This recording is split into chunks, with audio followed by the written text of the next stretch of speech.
Remember last year's amazing trip? That cute first birthday party? All those photos, all those memories can be freed from your phone with a Shutterfly photo book. Rediscover and share your favorite moments with those you love. You'll be amazed how easy it is to make a photo book with Shutterfly and enjoy it for years to come. Get 40% off orders over $29 with code POD40 at Shutterfly.com and make something that means something. Build a routine with Ollie that supports your wellness needs, like getting your daily vitamins and minerals with Ollie's multi-gummies, or keeping your mood upbeat with all the vitamin D in Hello Happy. Give your gut health some support with probiotics, and wake up feeling refreshed after taking Ollie Sleep. Do wellness on your terms. Find Ollie at a Walmart or Target near you or at ollie.com. These statements have not been evaluated by the Food and Drug Administration. This product is not intended to diagnose, treat, cure, or prevent any disease. For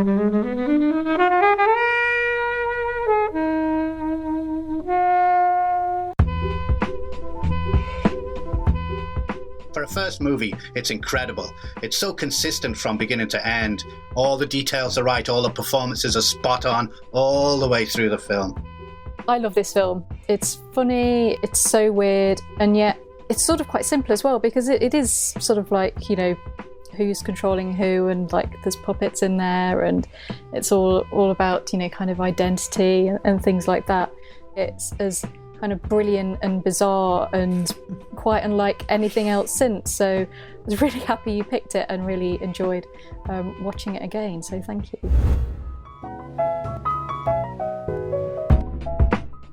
Hey everybody, welcome to this episode of Flixwatcher podcast. I'm joined by Matt. Hi. Thea. Hello. And John Malkovich, aka Helen. Hello. And we're going to be talking about Being John Helen. Thank you, as always, to the mighty people for the mighty, mighty tunes. And thanks to Ben from Rockwood Audio for his awesome editing skills. Please do remember to write a review and rate us on Apple Podcasts, anywhere you can do where you listen to the podcast, because it really does help us. And you can join in the conversation with us on Twitter at FlixWatcherPod and on Instagram at Flixwatcher.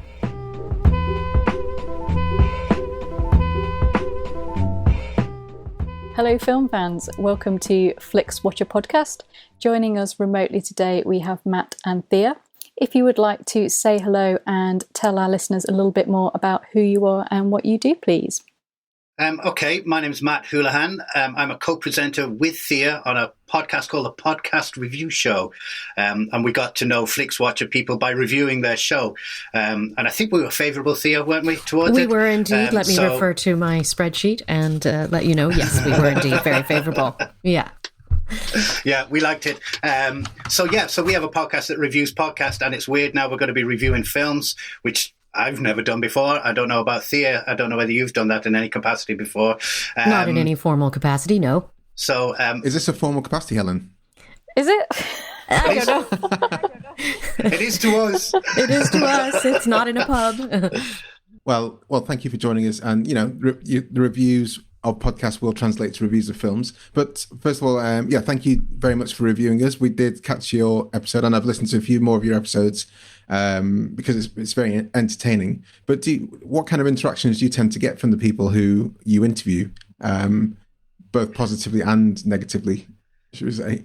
There's been a couple of, so recently we did an episode with two sci-fi drama shows. One of them was a BBC affiliated show called We Fix Space Junk. And the other one was, Thea, what was it called? Remainder podcast. Remainders, an American podcast, post-apocalyptic podcast.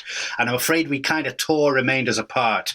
And it's funny that over the last while, we've tended to sort of pre-screen our podcast because we don't want to sound too mean to people who just haven't got their shit together, to put it bluntly.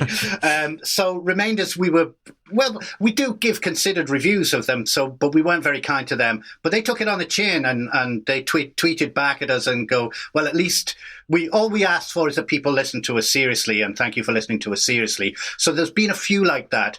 We've got an ongoing feud with a with a podcast called Archie and Reg, and they keep sniping at us because we weren't very kind to them. Generally, well, you two, you and you. Richard, our third co-host, Richard, who isn't with us today. I mean, he is alive and well. And you, Matt, and Richard. What you say in these COVID times. I know. I'm so sorry. Matt and Richard were not kind to Archie and Reg, and I liked them. I mean, the characters are dreadful, loathsome fellows, and that's what I like about their podcast. But they did not take it on the chin, and they kept sending it back to us. So that's kind of the interaction we have. People are pleased, of course. Who isn't with a positive and favorable review and a hearty recommendation? So I think the podcast review show. The point is to review podcasts, but also to recommend them. So we really want to recommend podcasts to listen to. So most of them are going to be fairly favorable, I'd say. Well, I think quite early on here, we decided to not let people pick obviously bad films unless there was like a hook to it, because it comes to be kind of hard. And I think the last bad film B-movie that through was B-movie, yeah. But that was the person that put B-movie, she watched as a kid and wanted to see what it was like as an adult, and it wasn't good either time. But it's, if they have an interesting option, if they have an interesting angle, then it's good. Yeah. But we're here today to hopefully talk about good film, which is your choice, I believe, Matt, and that's Being John Malkovich. That's correct. Yep, Being John Malkovich. So can you tell us first of all why you chose it and give us a review in less than a minute? A review or synopsis? No, a synopsis. So okay, you've listened to our podcast more than I have. Okay, why did I pick Being John Malkovich? I first saw it when it came out, absolutely loved it, and have been looking for a reason to watch it again. There's so much stuff to watch nowadays, as you both will admit, and TV and all that kind of stuff. So I'll be looking for an excuse to watch it again, see does it stand up to being as good as I thought it was when it first came out. So that's basically why I picked it. Synopsis. So, Craig Schwartz is a puppeteer, and he's a kind of down on his luck, but very true to his art puppeteer. He's forced to take a job in order to make ends meet. He works on the 7.5 floor, which has a ceiling that I'm going to guess is about 4.5, 5 foot tall, which means all the people on that floor are walking around bent over. And he finds in his office one day behind a filing cabinet a door that leads to a portal that leads directly into John Malkovich's brain. And if you go to the portal, you enter John Malkovich's brain for 15 minutes, and then you're spat out on the New Jersey Turnpike. And then what happens after that is that Craig Schwartz's wife kind of discovers that she's transsexual by going into John Malkovich's mind, and what follows is kind of a sex farce, I suppose is the best way to describe it. Well, Thea, is it a sex farce as far as you're concerned? Is it a sex farce? There's farcical sex, I suppose, in it, and it is a relationship farce. Who's the puppet? Who's the puppeteer? What do you think in this? Yeah.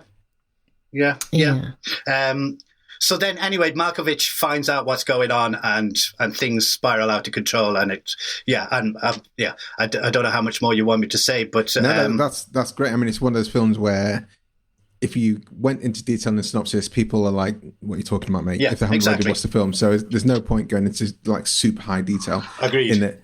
Helen, I think you were quite pleased when this was announced. What are your thoughts? I don't know. I can't read your face. I love this film. I'm pretty sure I saw it at the cinema, and I just remember seeing it, and I don't think I'd ever seen anything like this before.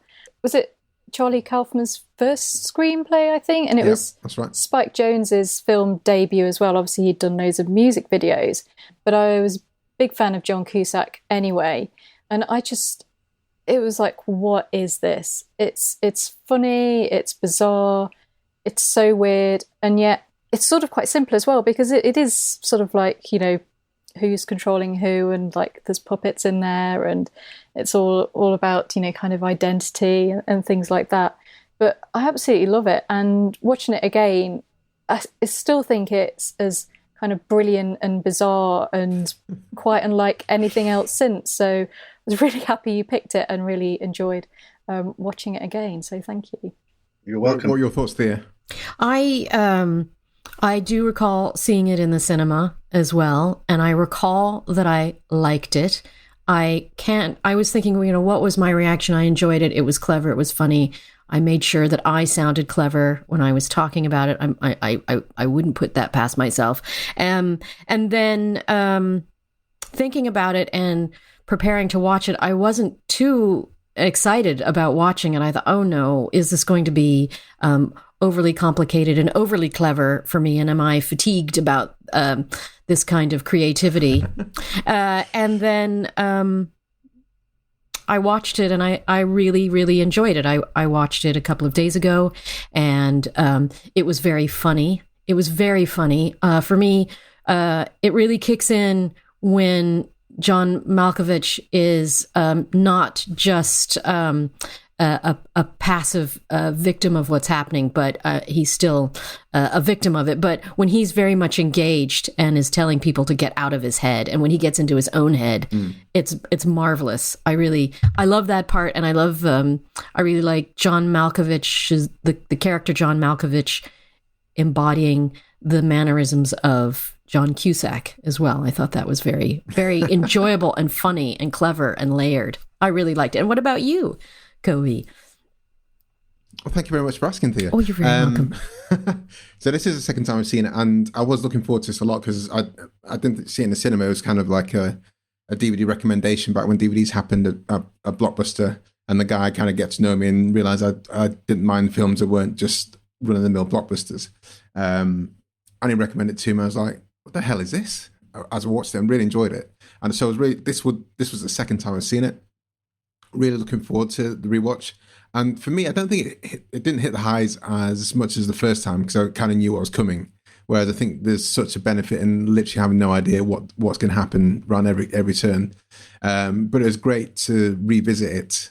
And it's just, it's for so many different reasons. I love the kind of, there's meta being inside John Malkovich's head, but then there's meta who's the puppet and who's a puppeteer who wants to control these other people. So it works in lots of different ways. And also with the cast in there is something that I really like. So the first time I watched it took me like 90% of the film before I realized it was Cameron Diaz playing that role. It just really was like, she should do more films like that because she's a great actor. And I'd love to see do more things like that, although I think she stopped acting now. John Cusack has always been one of my favorite actors, and it's a bit of a crying shame he hasn't done more good stuff recently. And Malkovich is always an entertaining screen presence, whether it's into a film or not. So it's really good to see those guys. But yeah, just overall, it's a good, fun, odd film. I have no idea. I think I'd super recommend it with caveats because there'll be some people who just think I was a lunatic for recommending it to them, and probably rightly so. I think it's not everyone's cup of tea, is it? Well, obviously it's not everybody's cup of tea because it didn't top the Blockbusters charts or whatever, but it did fairly well. But a couple of things you say about Cameron Diaz, apparently loads of the crew didn't recognize her, didn't know who she was when she was working on the film. And I think John Cusack's performance, I think, is a career best. I think it's really fantastic. He loses himself so much, and the character is he's a bit of an arsehole. Well, he's actually more than a bit of an arsehole, considering the way he behaves towards the Cameron Diaz character, towards Lottie. And Catherine Keener, who you didn't mention, got nominated for an Oscar for that. It was a great role. She plays like an absolutely amazing role. I think she's the MVP I always enjoy her in everything. Yeah. But it's interesting that her character Maxine is apart from when she's forced into Malkovich at the end, she's the only main character who doesn't voluntarily get into Malkovich's head and kind of has no interest in being in him. Yeah, I think it's funny. There's a few little funny jokes in it, and one of the funny little script jokes in it is both Maxine and Lottie. They believe straight away. He tells them, I found this portal into John Malkovich's head. And you don't go round this whole narrative circle of him having to prove to them. It's just, okay, well, what are we going to do about that? And that's that kind of tone. And those little things like that really make it above average and brilliant. It's astonishing to me that it's Spike Jonze's. For a first movie, it's incredible. It's so consistent from beginning to end. All the details are right. All the performances are spot on all the way through the film. But Spike Jonze as a music director, and there was the phase where you could get a lot of musical directors, just their kind of back catalogue of all the videos they've done. And he's got a very deft way of placing a camera, and I think that really works here. And he knows how to get performances out of people. Very much. He did a lot of Fatboy Slim videos, for example, which are always good fun to watch.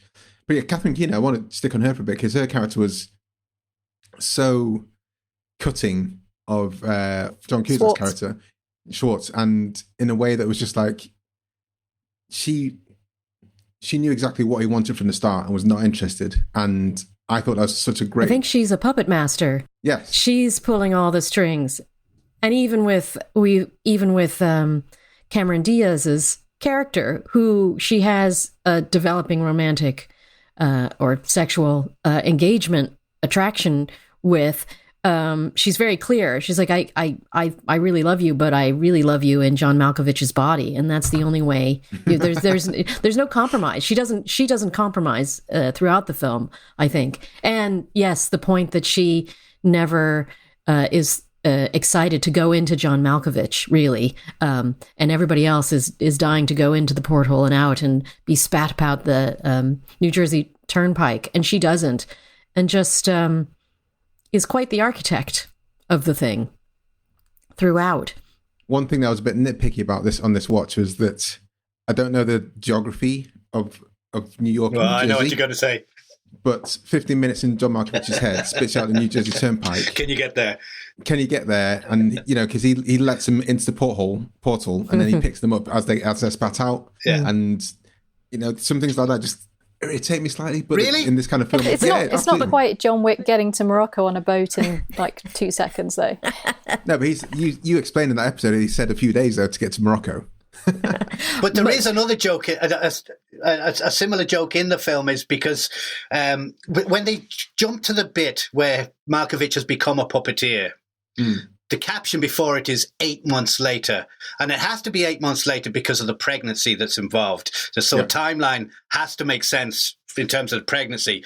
But then they do this retrospective of John Malkovich, the puppeteer's career up until that point. And it's massive. And it must have spawned over years and years and years and years. So in light of the fact that that's a kind of a nod and a wink to the audience, I think the 15 minutes don't worry about the time. To the Turnpike, I don't think really is a deal breaker for me anyway, That is me being nitpicky. And if the problem is about the distance between Manhattan and the Turnpike, and not that somebody can actually go through a small door and be inside John Malkovich.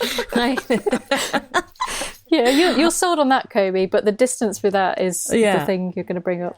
It is, genuinely, it's my small hill to die on with films is I'm happy things taking place in space and, whatever happens. But if something just doesn't happen, that's like, yeah, but that doesn't make any sense. Yeah, I'm with you. It does irritate me, I'm usually with you, but I think, funnily enough, I'll make an exception in this case. I Such do. Is the love. I get locked in on those things as well myself. Yeah. I was going to talk about the supporting cast. We also have a monkey called Elijah and the chimpanzee. boss. Chimpanzee. Sorry, don't know my apes. And also the boss of. What's it called? Thingy Corp. LesterCorp. LesterCorp, who isn't who he says he is. He's basically someone who's been travelling through these vessels, which Malkovich happens to be a vessel that becomes ripe at the age of 44. Right. And I love that. you can travel ripe and be eternal through that. So the supporting cast is a crazy bunch. His secretary. I love her, Mary Kay Place. She's fantastic, and I'm afraid I have no idea what you're saying to me. I'm probably going to use that line a lot. I'm afraid I have no idea what you're saying to me. And she's wonderful, and the fact that that Craig as John Malkovich in the end ends up with her is perfect, because of course he's the boss. Is inhabiting John Malkovich at the end with his balding, aging pal, Charlie Sheen, who is also in this film, which is mad. Yeah, some great cameos in it, yeah. Helen, you were going to say, you were saying in an email about the fact that it was made in 1999. Yes. So I had a look and I wrote a big list of films, but basically every groundbreaking film by what I'd probably call modern cinema was released in this year. Phantom Menace? I can give a few. So that is on the list. But that took place in space, so it's okay. So we had The Sixth Sense, we had Toy Story 2, we had Talented Mr. Ripley, we had The Matrix, we had Three Kings, we had All About My Mother, Virgin Suicides, American Beauty, Fight Club, Magnolia, 10 Things I Hate About You, The Blair Witch Project, Boys Don't Cry, The Insider, Man on the Moon, Dogma, The Mummy, Straight Story, Summer of Sam, Ratcatcher, Existence, Election, Eyed Wise Shut, Galaxy Quest, Ghost Dog, Go, and Room for a Romeo Brass. And some of those films are basically the beginning of careers of directors which, would later go on to do, bigger things. Loads of Oscar winners there. And it just really felt like something was happening with film. And I think for me, sort of reflecting on how much of an effect Marvel's had with how films are made, how they're financed, how they're marketed and everything, that for me personally, I don't think we've seen a year like this since. I can't think of a year that would come out where there's just so much talent, such a range of films as well, that, we've got this and, even if you just pick two from that year, the talent involved and kind of where certain actors are at that particular point. Like we've done The Talented Mr. Ripley before, and that film's unbelievable. Three Kings as well, we've done that. There's Spike Jonze is in that in his acting role.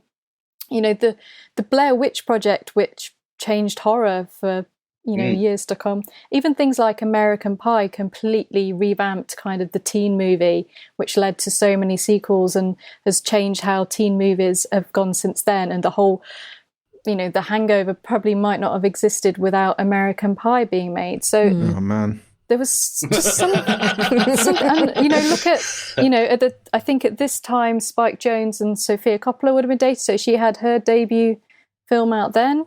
So there's just Suicides. Yeah, there's just so much in this one year that when you go back and watch the films from that year, I just get this like weird energy about them. Yeah. Yeah, and you're right to bring in Marvel because something's happened with the financing, hasn't it? I think that we've been downhill ever since in terms of independent films getting money given to them in order to make something creative and new. Now, of course, it's the streaming services that supply that kind of creative juice, isn't it? Yeah. Well, I think if this would come out now, it wouldn't be financed by a traditional studio, quote unquote. It would be a Netflix if they were interested, which they probably would be because the cast involved and everything would push it through, and if no one sees it, it's no real skin off their nose. Yeah, well, Charlie Kaufman's next project is Netflix. Oh, is it? Yeah, coming out next month, actually. Yeah, it's a short series, I believe. Oh, nice. Yeah. So, his career has been quite interesting. This is his first full feature writing, wasn't it? And then he wanted to do adaptation with Spike Jonze after this. Synecdoche, I never know how you say that. Synecdoche. Synecdoche. Hopefully the listeners will know what don't say nothing. They know what we're talking about. Yeah. Independent films. Eternal Sunshine. Yeah. Yeah, there you go. Yeah.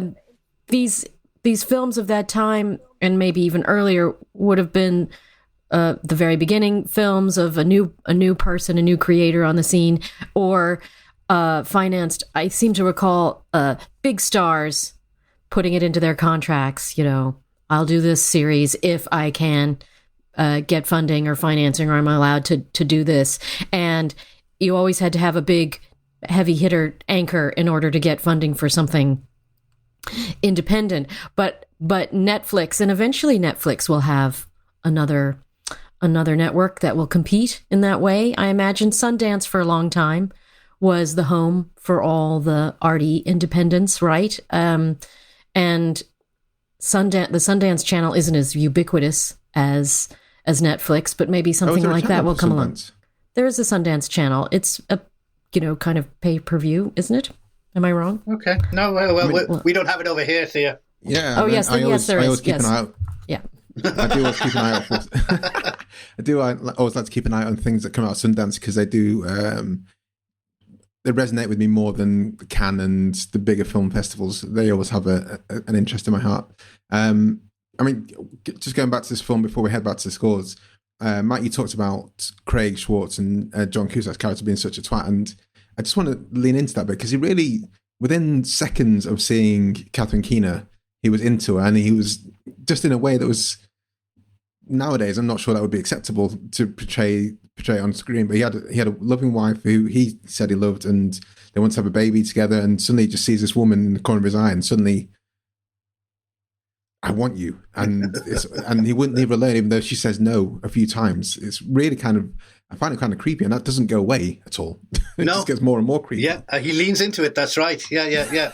It's true, and you're right to point that out. And I think it's a shame that you don't get characters, really unsympathetic characters that are drawn really, really, really well.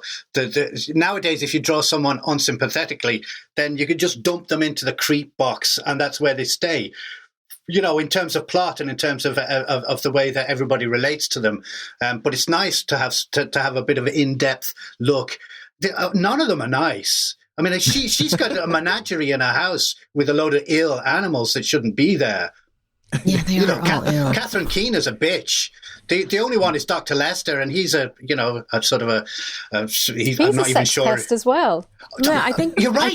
John He's Malkovich is the only one just living his life. You know, it's there is a cruelty, particularly Craig. Craig is, I mean, very symbolically and literally, he locks his wife in a cage. He's so envious of her potential relationship with Catherine Keener. So there's that as well. That's just cruel and unkind, and he's consumed by jealousy and greed. And Catherine Keener just wants to commodify the experience, and I guess until she develops a relationship with the Cameron Diaz character. Not nice. Should we head to the scores, guys? Sure.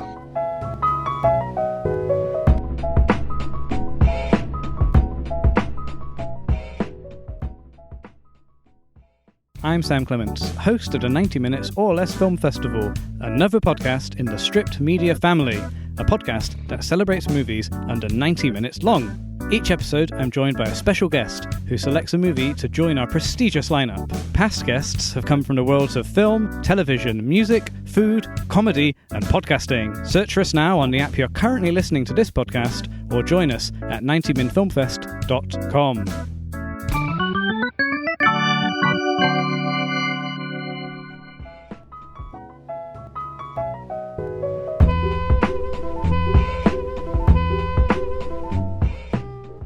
Imagine what's possible when learning doesn't get in the way of life. At Capella University, our game-changing FlexPath learning format lets you set your own deadlines so you can learn at a time and pace that works for you. It's an education you can tailor to your schedule. That means you don't have to put your life on hold to pursue your professional goals. Instead, enjoy learning your way and earn your degree without missing a beat. A different future is closer than you think with Capella University. Learn more at capella.edu. Let's head to the spreadsheet of dreams, aka the Flixwatcher scores. Thea. I think you're looking forward to this, weren't you, Thea? I am. I do love a good scoring spreadsheet. I really do. Just a reminder that all of our scores are out of 5, and you may have decimal places if you wish. And we will start with you, Matt, to kick off the scoring with your recommendability, please. Recommendability. If I recommended this to somebody and they came back to me going, "Oh, that was really rubbish. What are you going to do with that?" Then that's fine. You're no longer my friend. So it's a 5 out of 5 for a recommendability. Oh, on that really? one. Yeah, for sure. It's an acid test film, is it? For yeah, you? why not? Harsh. A harsh 5. Gosh, hard pointy 5. You know, with the podcast review show, when we're reviewing podcasts and also recommending them, we think about to whom would we recommend this, because not everything, all things are for all people. So yes, I have to think, would I recommend this to my 94-year-old mother? I would, in fact, recommend this to my 94-year-old mother. I might have to explain a few plot points, but I think she'd like it very much. I think she probably saw it when it came out. I have a couple of pals who I probably wouldn't recommend it to, but is it worth recommending? Absolutely. And it has to be a 4.75 from me. Can I just jump back and say that with recommendability, this is one of those films. My son is getting into movies at the moment, and this is one of those films that I love to have in a back pocket to go, wait till you see this. This is going to be really, really up your alley. So how old is he, your son, at the moment? He'll be 15 in a couple of weeks. Okay, so he could. So yeah, this is nearly time. He's nearly ripe for it. He's right. Oh, he's seen much. He's seen much worse. Don't worry. Oh yeah, I'm not talking about any antics that happen on the screen. I think it's more. If I'd seen this at 15, I would have been like, "What is this?" Really? But then, but I think this is. I think I saw it at the right time. Yeah. A bit older for me would have been better. Helen. I wish I'd have seen this at 15. I really do. It would have blown my mind even more than it did when I saw it. God, I love this film. There's just so many things that I really like about it, and I don't think I'd ever really seen John Malkovich in films apart from maybe Con Air. So I don't think I'd really seen him sort of acting. I'd seen him kind of like shouting or being a bit weird. So going back to this was just a real joy to see him just like really going for it, because it could have gone one way. I mean, there's loads of trivia about this, so if you enjoy this, just go and have some trivia.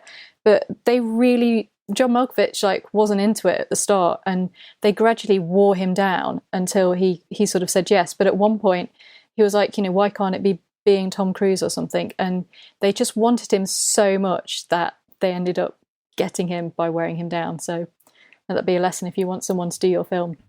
I mean, that's like Craig Schwartz, and it just wears her down, or tries to wear. Not with romance, but if you want someone to work with on your film, then you can repeatedly try, or to get them on your podcast, repeatedly ask them, and they might come on. The thing is, I can't give it a 5 because could I? I'm gonna give it 4.7 because I think I could recommend it to everyone, but not everyone would enjoy it. Yeah, I'm going to go quite a bit lower than you guys. I'm going to go for 3.8 here, because it's such a weird film. And I think, hey, you got your score. Listen to me. I think there'll be a lot of people that aren't very cinema literate or don't think outside the box, who would think it's just absolutely insane, and don't really take to it, and would ask lots of questions, more so than the 15 minutes to the New Jersey Turnpike. But yeah, as Thea said, it's to whom would you recommend it? And I think there would be some people who just think, I don't know why you told me this is a good film. Which is fine, which is absolutely fine. I wouldn't defriend them, Matt. This is not an acid test film for me. But I was thinking, so we're going to put 3.8, but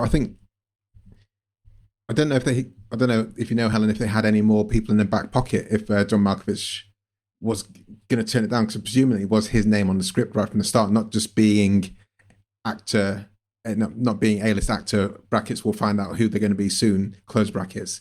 Was it always John Malkovich, or was it... Tom Cruise was mentioned, but I don't know how seriously they took that. And initially, Malkovich said, "Okay, I'll direct it." When he first read it, he said, "I'll direct it with somebody else in the role of the John Malkovich role." Yeah. So he wanted someone else to be John Malkovich. Yeah. John Malkovich wanted to direct it with somebody else in it. Yeah. Because he does have to fully commit. Because even the scenes like when he's being the puppet and doing the dance, Craig Schwartz fandango dance that they showed at the start of the film. He has to be fully in that, even though there was stunt actors there. He's fully committing to it, and that Malkovich scene, which is one of the bizarrest scenes in cinema history, where his head is on like 100 different people, and he a must baby. Have been... Babies are still people. That's sorry. I acknowledge this. That he must have been fully into it at that point, unless I heard with Con Air, who's properly just pissed off all the way through that film because he didn't realize what it was. But I imagine with this, maybe once he got started, he was like, "Oh, okay, I see what you're doing."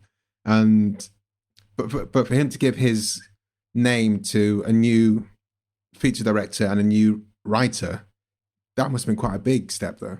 Very much so, yeah. But he had the utmost respect for Jones and Kaufman once he got into it, you know. But then there was also the Safdie brothers went after an actor for years and years and years, wasn't there? After Uncut Gems. Yeah, for Adam Sandler. When they went after Adam Sandler for more than 10 years, I think, in order to get him in the movie, didn't they? So I think they had to do Good Time first and show that they could do something. Yeah, exactly. Yeah. Whereas Kaufman and Jones were like, this is our first time doing this properly. yeah, exactly. Yeah. Imagine this being your first film as a director or a writer. It's like it's astonishing. Mind it really blowing, is, isn't it? Yeah. Matt, repeat viewing score. I'm not a big one on repeat viewing anything, really, to be honest with you, and because the plot is so, it's very plot driven. So if you've seen it recently, I can't see the value in seeing it again very soon. I'm going to give it a 2.5, 3. I'll say a 3 because I tend not to repeat things until I've really half forgotten them in my dotage. So yeah, repeat viewing score. I've seen this film twice, and the repeat viewing is going to be a pretty low score because I think I've seen enough and I've seen it enough, I think.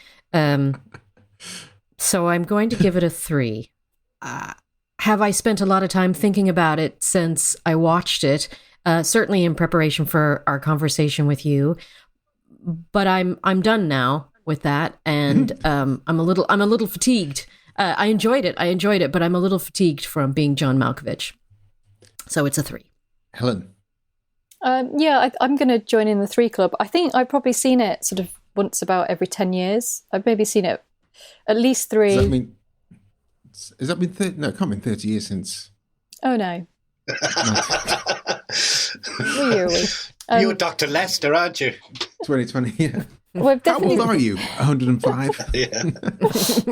Definitely seen it twice. And I think I definitely saw it. I had the DVD, so I must have watched it quite a few times when it came out on DVD. But like, if I compare this to like Eternal Sunshine, like I'd watch Eternal Sunshine probably every day if it was offered to me. Whereas this, I think every I don't know, let's say every 3 years is about enough for me. So 3. I'm going a bit lower than you guys again. 2.5. I think it will definitely not be something I'll rewatch often, but definitely something I think after the first time watching it, I was kind of transfixed, and it was before you could just delve into the internet. Really, it was before Wikipedia, before you could really delve into a film and talk about it. So it did kind of sit in my conscience for a while. And now I've seen it again. I'm like, yes, that was the film. But I think it will be another best part of a decade before I watch it again. Yeah, small screen score, Matthew. Matt. That's okay. I thought you were my mother there for a second. Small screen score. It's not really hugely cinematic in terms of composition and light and cinematography. It's really well shot. It looks great, but it doesn't lose that much going down to the small screen. So the higher the score, the more I think it's watchable on a small screen. Am I right? So that's right, yeah. So I'll give it a 4.5. No problem. Yeah, that's fine. Yeah, I would say what he said. About a 4. It doesn't lose much. It's a dark, and it's all you keep going into small doors and small portals, and so is it going to make a difference if those are blown up on the big screen? I don't really think so. It's quite an interior film in all ways, all meanings of that word. So 4. Helen. Yeah, I was thinking about this. I was thinking, like, if this was on at the Prince Charles, would I go out of my way to go and rewatch it in the cinema? I'm trying to remember what it was like watching it in the cinema. I think there was probably only maybe like 3 people in the cinema at the time. So in terms of like the shared viewing experience, there was just like lots of empty spaces. So I don't think seeing it in company really adds that much to it. So I'm going to give it a 5, actually. I think it kind of works perfectly well on the small screen, and I don't think there's anything added by seeing it at the cinema. I think if this was to come out now, not in the pandemic times, but if this was to come out in modern times, I would definitely gone to the cinema to watch it, just out of pure interest. But I've only seen it on a small screen and enjoyed it a lot in both instances, and don't think I missed out on anything. But I think the Prince Charles, I imagine there must be a good kind of groundswell of people who would love to see this in Prince Charles, because it is a really funny film, and there are so many little throwaway lines. I think they are just literally tossed away like that. How old are you? 105. And I really love that orienteering video where you have a small person meeting, I don't know, Richard Lester, I can't remember what his name was, and explaining why there's a floor 7.5, and all that whole scene is just ridiculous. So I think I'd like to see it with more people, but I don't think, like Helen, I don't think I'd go to the effort of doing so. So that's a roundabout way of saying a high small screen score with you guys, 4.5. Engagement score, Matt. Engagement, which means how much did it engage me? Yeah, how much did it engage you? How a low engagement score would be where you were checking your phone every couple of minutes, not bothered doing the ironing. Yep, it's easy to answer that. So I was rewatching it for this podcast, and I was tired, and I was going, should I watch it tonight? Should I put it off and then watch it tomorrow when I'm a little less tired? So I said, okay, I'm going to watch the first 10, 15 minutes of it. And it hooked me right through to the very end. So it not only is it engaging, it's engaging enough to pull me through a real tired patch late in the evening. So 100% 5 out of 5 engagement, yeah. Yeah, I will give it a very high engagement score. It's I was bright-eyed and bushy-tailed when I watched it, so I didn't have that issue that Matthew had. But what's all this Matthew stuff? Excuse me. I don't know. You look like a Matthew today. There is so much going on in the plot, and at the very beginning, I was worried, am I going to be confused again? Are there going to be so many threads that I'm going to have to really keep track of it? And it's not that. There's just multiple layers and multiple interactions with different characters crossing and Venn diagramming each other. It is extremely engaging, and the dialogue is very funny. It keeps you going. So I will give it a 5. Yeah, 5. Helen. So I've not mentioned it yet, but this film is 1 hour and 52 minutes, so it's quite long. Doesn't feel it. Didn't. So it is quite a long one, and I love it to bits, but I think it loses a slight momentum, and I think it's when Schwartz becomes a permanent, embodies Malkovich permanently, and it's the bit with this kind of like puppeteer career. And it slows down a little bit for me. And I remember watching it this time, kind of wanting it to pick up to sort of because it's quite zany, the pace to begin with, because we get inside Malkovich really quickly. And that's all really, really fast. And then it sort of slows down to a bit. And I kind of wanted it to maintain its slight kind of, ongoing weirdness. So I was like, waiting to get to like even more of the weird stuff. So I'm gonna give it a 4.5 because I was just sort of like, come on, get to the bit where it's nearly midnight and all the action happens. I'm gonna go for 5 for this. I think I won't watch it frequently, but when I do watch it, I'll be in it from the start all the way through to the end. And it deserves that, and it deserves it, I think. So that gives us an overall score of 4.20313, which is high, which is very high. That's good. Repeat viewing score took it down a bit, but still, I think that's fair. Yeah, so do listen out to us, guys, because we do give us a shout out before we go into a record and say something very similar to this. We're reviewing Being John Malkovich with Thea and Matt from at Podcast Review Show. Have you seen this? Tell us your thoughts and your score out of 5. Run on air shout out. So we had one review. We had a couple of reviews. Matt, do you want to take the first one? Okay, so this goes. The first time I watched Being John Malkovich, I remember literally saying that was good, but I wouldn't watch it again. I've seen it at least 5 times since. 5 stars. Tia, can you see the second one? Let's see. It is the What Were They Thinking podcast. 5 stars. Fucking love this movie and have never missed a Charlie Kaufman script since this. Nice. Well, thank you very much for joining us, guys. Can you just sign off by telling us where we can find you, what your podcast online, and say goodbye? Okay, thanks for having us. It's been really great fun. Myself and Thea are from the Podcast Review Show. I think it's at Pod Review Show. I might have sent you the wrong link there. At Pod Review Show. Is that right, Thea? That is correct. So the Podcast Review Show, where we try and review podcasts with a bit of depth and give them a bit of consideration. Thanks for having us, Kobe and Helen. It was lovely to be here. Thanks very much. Thanks for coming on. Bye. Bye. Enjoyed this episode of Flixwatcher podcast? Why not leave us a 5-star review on iTunes? You can also follow us at FlixWatcherPod on Twitter, and we're at FlixWatcher on Instagram. Thanks as always to the mighty people for their mighty tunes, and Ben from Rockwood Audio for his awesome editing skills. If you're looking to get your podcast edited as sweet as this, get in touch with Ben, and that's Rockwood, ROKK Wood Audio. Tell them Flixwatcher sent you.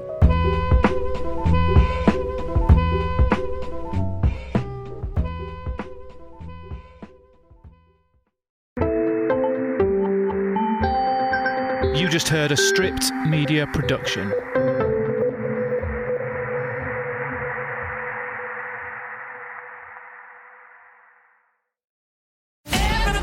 These are violent criminals, so they're not going to go down easy. ABC Tuesdays. Let's get this done. The Rookie is back. We have 2 new rookies starting today. Howdy. Being a cop is stressful 24/7. Every year on the job is different. And Training Day. We have a serial killer at large. Never ends. We need an ambulance! The Rookie. All new Tuesdays on ABC and stream on Hulu.